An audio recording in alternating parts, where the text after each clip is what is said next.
গোয়ার তুমি রাস্তা থেকে সরল না ডোনাল্ড ট্রাম্প। রাশিয়ার সঙ্গে বাণিজ্যের জেরে ভারতের ওপর দ্বিগুণ শুল্ক লাগু করল ট্রাম্প। 25% থেকে 50% শুল্কের পরিমাণ বাড়ালো আমেরিকা। এক্সিকিউটিভ অর্ডারে স্বাক্ষর করে শুল্ক বৃদ্ধির ঘোষণা করলেন ট্রাম্প। আগামী 27 আগস্ট থেকে নয়া শুল্ক কার্যকর। এর আগে 25% আর এবার 50% শুল্ক বৃদ্ধি ট্রাম্পের। গোয়ার তুমি রাস্তা থেকে সরলেন না মার্কিন প্রেসিডেন্ট। ইসরায়েলের সঙ্গে তেল কেনা বেচা আপনারা জানেন যে ইতিমধ্যেই তাকে ঘিরে কটাক্ষ করে এবং সেই সুসম্পর্ককে ভালো নজরে দেখেনি। ইতিমধ্যে ট্রাম্প এই বিষয়ে বেশ কিছু কটাক্ষ করেছিলেন এবং তারপর দেখা গেল শুল্ক নীতি এবং প্রথমে 25 তারপর 50, প্রথমে 1 আগস্ট থেকে এবং তারপর 50% শুল্ক 27 আগস্ট থেকে কার্যকর করার ঘোষণা ট্রাম্পের।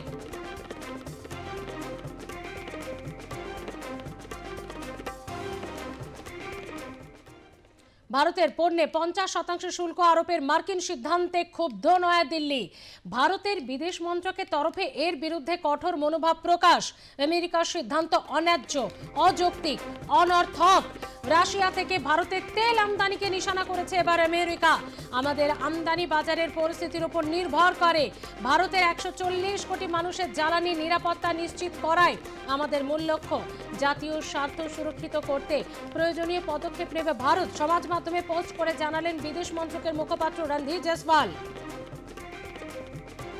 কথা বলবো, আমাদের সঙ্গে নিউজরুম থেকে রয়েছে আমাদের প্রতিনিধি নাজিয়া রহমান। নাজিয়া, এই আমরা দেখেছি যে ভারত কিন্তু প্রত্যেকবার যখনই শুল্ক আরো বৃদ্ধি হয়েছে প্রত্যেকবার পদক্ষেপের কথা জানিয়েছে। এবার 27 আগস্ট থেকে 50% পদক্ষেপের কথা জানাচ্ছে ভারত, কিন্তু তার কি ইঙ্গিত পাওয়া যাচ্ছে? দেখো, 1,25% শুল্ক বেড়ে গেল। ভারতীয় যে পণ্য যেটি রপ্তানি করা হয়, সোনা বা অ্যালুমিনিয়াম বা রাসায়নিক দ্রব্য, চর্মজাত দ্রব্য, এই সমস্ত দ্রব্যগুলো যেগুলো আমেরিকাতে রপ্তানি করা হয়, সেই সমস্ত দ্রব্যের উপরে 25% আরও শুল্ক চাপালো আমেরিকার সরকার। অর্থাৎ ডোনাল্ড ট্রাম্প কিন্তু এমনটাই জানিয়েছেন। এবং এই যে শুল্ক চললো, অর্থাৎ 50% শুল্ক হয়ে গেল। ভারতীয় যে পণ্য মার্কিন বাজারে পাওয়া যায় তাতে যে 50% শুল্ক লাগলো, তাতে ভারতের জিনিসের উপরে কিন্তু তার প্রভাব পড়বে, অর্থনীতির উপরে প্রভাব পড়বে। এবং ভারতীয় ব্যবসায়ীদের একটা মনোভাব যে তারা মনে করছেন যে এই যে 25% আরও বেড়ে গেল, 50% শুল্ক হয়ে গেল, তাতে মার্কিন বাজারে যে দাম বেড়ে যাবে ভারতীয় জিনিসের, এবং তাতে কিন্তু মার্কিন যারা আছেন, মার্কিন বাসিন্দারা, তারা কিন্তু অনেকটাই এই ভারতীয় দ্রব্যের থেকে মোহ কাটিয়ে দেবেন এবং ভারতীয় দ্রব্য থেকে মুখ ফিরিয়েও নিতে পারেন, এমনটাও তারা মনে করছেন। বাজার তেমন চলবে না এবং অনেক ব্যবসায়ী মনে করছেন যে আর হয়তো এইভাবে ব্যবসা করেও লাভ হবে না। এটা যে ভারতের অর্থনীতির উপরে কতটা প্রভাব পড়বে সেটা কিন্তু আন্দাজ করা যেতেই পারে। 27 আগস্ট থেকে এই শুল্ক লাগু হবে এবং ভারত যে সমস্ত জিনিসগুলো রপ্তানি করে আমেরিকাতে, সেই সমস্ত জিনিসগুলোর ক্ষেত্রে একটা বাধাও এলো বলা যেতে পারে। এতে ভারতীয় অর্থনীতিতে একটা প্রভাব পড়বে। মার্কিন যে অর্থনীতিটা ভারত ইনকাম করতো সেটাও কিন্তু একটা প্রভাব পড়বে। অর্থাৎ ভারতের একটা বিশাল ক্ষতির মুখে, একটা সমস্যার মুখে যে পড়লো।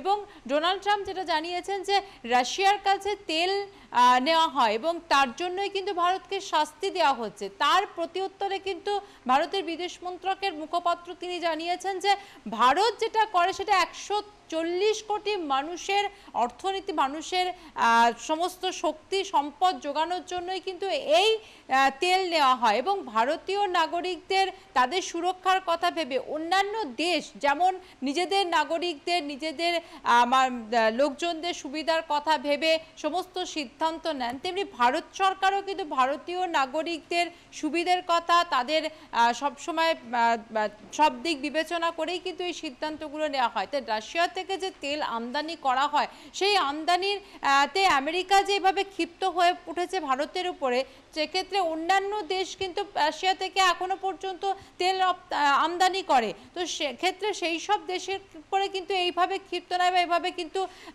অতিরিক্ত শুল্ক চাপিয়ে দেওয়া হচ্ছে না। অর্থাৎ এই যে 1 লাফে 25 বেড়ে গেল 50%, এবং মার্কিন বাজারে যে ভারতীয় দ্রব্যগুলি পাওয়া যায় সেগুলোর দাম আকাশ ছোঁয়া হয়ে যাবে, এবং মার্কিন যারা বাসিন্দা আছেন তারা এর ভারতের রপ্তানির উপরে, ভারতের জিনিসের উপরে যে মোহ, যে ভালো লাগা, সেগুলো হারাবেন এবং মার্কেট সেখানে পাওয়া যাবে না, এমনটা কিন্তু আশঙ্কা করছেন ব্যবসায়ীরা। তাই ভবিষ্যতে সেই আর আমদানি হবে আর রপ্তানি হবে কিনা জিনিসপত্র, সে নিয়েও কিন্তু চিন্তা ভাবনা করছেন। কারণ মার্কেট না পাওয়া গেলে পরে ঠিকমতো যদি এইভাবে এতটা শুল্ক গুনতে হয় তাহলে রপ্তানি করে তো তেমন লাভ হবে না। অর্থাৎ অর্থনীতির উপরে কিন্তু একটা বিশাল প্রভাব পড়বে এমনটা কিন্তু মনে করা হচ্ছে, এমনটা মনে করছেন বিশেষজ্ঞ মহল। এবং এই মাসেরই 27 তারিখ থেকে সেই শুল্ক লাগু হয়ে যাচ্ছে। অর্থাৎ ভারত যে জিনিসগুলো রপ্তানি করছে সেই সমস্ত জিনিসের প্রতি মার্কিন বাজারে আরও অত্যধিক চড়া এবং দামে বিক্রি হবে, এবং সেক্ষেত্রে অতিরিক্ত শুল্ক লাগু হলে পরে সেই জিনিসগুলোর প্রতি মোহ হারাবেন মার্কিন বাসিন্দারা, ব্যবসা খারাপ হবে, অর্থনীতির উপরে একটা অর্থনীতির চাপ সৃষ্টি করছে আমেরিকা, এটাও বলা যেতে পারে। এবং শাস্তির মুখে ভারতকে সমস্যার মুখে ফেলবার জন্যই কিন্তু এমন একটা সিদ্ধান্ত, সেটা বোঝাই যাচ্ছে। এবং মার্কিন প্রেসিডেন্ট তিনি যেমন বিবৃতিতে লিখেছেন যে যেভাবে রাশিয়ার কাছে আমদানি করছে তেল, তার জন্যই কিন্তু এই শাস্তি দেওয়া হচ্ছে। কিন্তু ভারতের প্রশ্ন যে অন্য দেশকে কেন এই শাস্তির মুখে পড়তে হচ্ছে না, কারণ অন্য দেশও এইভাবে রাশিয়ার কাছ থেকে তেল আমদানি করছে, তো ভারতের উপরে কেন এইভাবে কঠোর ব্যবস্থা নেওয়া হচ্ছে। এবং মুখপাত্র, বিদেশ মন্ত্রকের মুখপাত্র, তিনি দেখাচ্ছেন যে তিনি যেটা জানিয়েছেন যে বেশ কিছুদিন ধরেই কিন্তু ভারতের প্রতি একটা মানে এরকমভাবে শাস্তি এবং ভারতের প্রতি ভারতের যাতে সমস্যা হয় তার জন্যই কিন্তু বিভিন্নভাবে পদক্ষেপ নেওয়ার একটা পরিকল্পনা চলছিল। এবং দেখাই যাচ্ছে যে এই যে শুল্ক লাগু হলো রপ্তানির ক্ষেত্রে, জিনিসপত্র রপ্তানির ক্ষেত্রে, তো সেক্ষেত্রে একটা বিরাট একটা অর্থনীতি ধাক্কা দেওয়ার জন্যই কিন্তু এই ব্যবস্থা নেওয়া হয়েছে, এমনটা কিন্তু বিশেষজ্ঞ মহল মনে করছেন।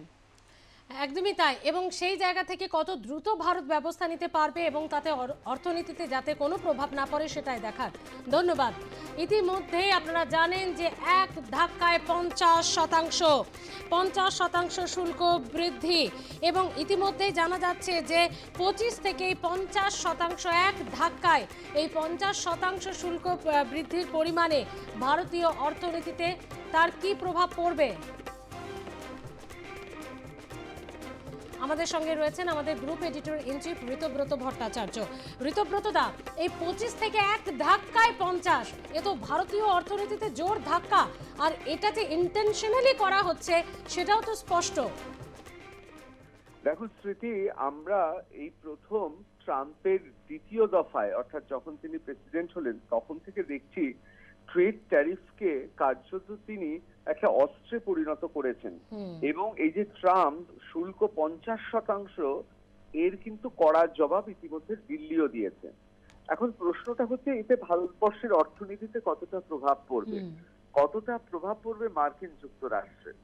দেখো, ভারতবর্ষ হচ্ছে একটা বিরাট মার্কেট, এবং আমরা দেখেছি অতীতে যখন গোটা বিশ্ব জুড়ে আর্থিক মন্দা চলছে, ভারত কিন্তু তার মতো করে এগিয়ে গিয়েছে। আসলে ভারতবর্ষে এখনো পর্যন্ত তার একটা অ্যাগ্রিরিয়ান, অর্থাৎ কৃষি একটা বিরাট অর্থনীতি আছে, কৃষি প্রধান দেশ, এবং তার পাশাপাশি আমাদের দেশজ উপাদান আছে। অনেক ক্ষেত্রে বলা হচ্ছে যে হ্যাঁ, সাময়িকভাবে তো অসুবিধা হবে, তার কারণ ভারতীয় পণ্যের ওপর 50% শুল্ক মানে তার বাজারটা দ্রুত হ্রাস হয়ে যাওয়া। আবার অন্যদিকে আমেরিকাও যে খুব নিশ্চিন্তে থাকবে তা নয়। আর্থিকভাবে কিন্তু ভারতবর্ষ হচ্ছে একটা বিরাট মার্কেট, গোটা পৃথিবীর এমন গণতান্ত্রিক মার্কেট আর কোথাও নেই। জনসংখ্যার দিক থেকে শুধু নয়, এরকম গণতান্ত্রিক দেশ যে দেশে বিভিন্ন বহুজাতিক সংস্থা ব্যবসা করতে পারে সেই আমাদের দেশের নিয়ম মেনে, এবং একটা মার্কেটটা বিরাট মার্কেট। সুতরাং এতে কিন্তু এই 50% শুল্ক চাপিয়ে 140 কোটি মানুষের এই যে বিরাট যে বাজার রয়েছে, সেই বাজার কিন্তু আমেরিকার কোম্পানিগুলোও সেক্ষেত্রে কিন্তু খুব একটা সুবিধা করতে পারবে না। ইতিমধ্যেই আমরা জানি যে ভারতে নিজের বিভিন্ন দেশজ উপাদান এবং দেশজ প্রযুক্তিকে ব্যবহার করে বিভিন্ন ক্ষেত্রে যেখানে আমরা নির্ভর হয়ে থাকতাম, বিদেশের ওপর মুখাপেক্ষী হয়ে থাকতাম, সেদিক থেকেও কিন্তু মেড ইন ইন্ডিয়া যে স্লোগানটা একসময় উঠেছিল, সেই স্লোগানটাকে আরো জোরদার করা হবে। এক কথায় এই 50% শুল্ক কতদিন থাকবে সে নিয়েও প্রশ্ন আছে। তার কারণ যদি আমরা একটা কেস স্টাডি দেখি চীনের সঙ্গে, চীনে আমরা কি দেখলাম? আমরা দেখলাম গত 3 মাস আগে যে সকালবেলা আমরা শুনছি এত শুল্ক চাপানো হয়েছে, বিকেল বেলা দেখছি আবার শুল্ক চাপানো বেড়ে গেছে, আবার পরের দিন সকালবেলা দেখছি অন্য একটি শুল্কর হার। সুতরাং ট্রাম্প এইভাবে তার বিশ্বাসযোগ্যতা হারাচ্ছেন। গোটা অর্থনীতিতে, বিশ্বের অর্থনীতিতে এর প্রভাব পড়ছে। একটা অনিশ্চয়তা তৈরি হচ্ছে। ইউরোপিয়ান ইউনিয়ন থেকে শুরু করে, চীন থেকে শুরু করে পৃথিবীর সর্ববৃহৎ আর্থিক যে দেশগুলোর এই মুহূর্তে গোটা বিশ্ব বাজারে যাদের একটা আলাদা অবদান রয়েছে, তারা পর্যন্ত অত্যন্ত অনিশ্চয়তায় ভুগছে। এক কথায় বিশ্বের অর্থনীতির বাজারে এই যে শুল্ক চাপিয়ে দেওয়া এবং কথায় কথায় শুল্ক হার বাড়িয়ে দেওয়া, আজকে 25% তো কালকে 50%, আগামী দিন 75%, এইভাবে যে শুল্ক চাপিয়ে দেওয়া, অনেকে বলছেন যে এটা হচ্ছে ট্রাম্পের শুল্ক আর্থিক ব্ল্যাকমেল এবং ভারতকে ভয় দেখিয়ে বাণিজ্য চুক্তিতে বাধ্য করার চেষ্টা করা হচ্ছে। এবং এক্ষেত্রে ভারতের অত্যন্ত ঠান্ডা মাথায় এগোতে হবে এবং জাতীয় স্বার্থের উপর আমাদের আর অন্য কিছুকে আমরা নিশ্চয়ই গুরুত্ব দেব না। সুতরাং ভারতের মতো করে তারা এগিয়ে যাবে এবং অনেকে বলছেন এটা, বিশেষ করে আমরা দেখছিলাম যে কংগ্রেস সাংসদ শশী থারুর বলছেন এটা আমেরিকার প্রশাসনের ভণ্ডামি। এবং এটা ঠিক কথা, ভারতের নিজস্ব যা খনিজ পদার্থ রয়েছে, আর্টস এলিমেন্টস রয়েছে, ভারতের দেশীয় যে মার্কেট রয়েছে, এবং আমি যে কথা আগেই বলছিলাম যে যখন বিশ্বজুড়ে আর্থিক মন্দা হয়েছিল তখন কিন্তু একেবারে একটা বোয়িং উড়োজাহাজের মতো আমরা কিন্তু ভেসে চলে গিয়েছি। সেখানে কিন্তু ছোট যদি সেসনা মডেলের ফ্লাইট থাকতো তাহলে ওই টার্বুলেন্সের মধ্যে দিয়ে, ওই ঝঞ্ঝার মধ্যে দিয়ে কোথায় ভারত এগোতে পারতো না। সুতরাং আমেরিকা 25%, 50%, তারপরেও যদি বাড়িয়ে যায়, ভারতবর্ষ কিন্তু তার মতো করে এগিয়ে যাবে, এটা আশা রাখা যায়। কারণ অতীতে এরকম হয়েছে, গোটা বিশ্বজুড়ে আর্থিক মন্দাতে আমরা নিজেদের বাঁচাতে পেরেছি। সুতরাং ভারতের পথে এগিয়ে যাবে। তবে হ্যাঁ, যদি এটা তো অস্বীকার করার কোনো জায়গা নেই, এই ধরনের ঘটনা ঘটলে, এরকম লাফিয়ে লাফিয়ে যদি ট্রাম্প শুল্ক চাপিয়ে দেন এবং তার কড়া জবাব দিল্লিকে দিতে হবে, আর্থিকভাবে তার তো প্রভাব পড়বে, কিন্তু সেই প্রভাব কাটিয়ে ওঠা এবং খুব ঠান্ডা মাথায় বাণিজ্যিক বিভিন্ন চুক্তি থেকে শুরু করে আমাদের বিভিন্ন যে ফরেন পলিসি, বৈদেশিক নীতি রয়েছে, তা মোকাবিলা করার জন্য নিশ্চয়ই ভারত সরকার এগিয়ে যাবে। এক কথায় বলা যেতে পারে 50% কেন 75% শুল্ক কালকে চাপিয়ে দিতে পারে। ভারতকে তৈরি থাকতে হবে এই অবস্থা মোকাবিলার জন্য এবং আমাদের আরো এই চ্যালেঞ্জটা কখনো কখনো হয় না সাপে বর হয়, যে আমাদের এই চ্যালেঞ্জটা আরো তীব্র থেকে তীব্র জায়গায় নিয়ে যেতে হবে, যে আমরা আমাদের মতো করে উৎপাদন করে আমরা আমাদের দেশের যে মার্কেট বা বাজার, সেই মার্কেটে আমরা আরো নিজেদের আরো উন্নত করে আমরা সেই মার্কেট থেকে নিজেদের কাছে রাখবো, যাতে অন্য দেশ, বিশেষ করে মার্কিন যুক্তরাষ্ট্র যেহেতু 50% শুল্ক চাপিয়েছে, সুতরাং মার্কিন যে সমস্ত বিভিন্ন কোম্পানি রয়েছে তাদের বিভিন্ন যে পরিষেবা থেকে শুরু করে আমরা জানি যে বিভিন্ন তাদের যে উৎপাদিত যে সমস্ত জিনিসপত্র রয়েছে সেগুলোর বাজারটাও যেন এই ভারতবর্ষে হ্রাস পায়। আমরা দেশজ পদ্ধতিতে এর মোকাবিলা করব। স্মৃতি, ধন্যবাদ ঋতব্রতদা।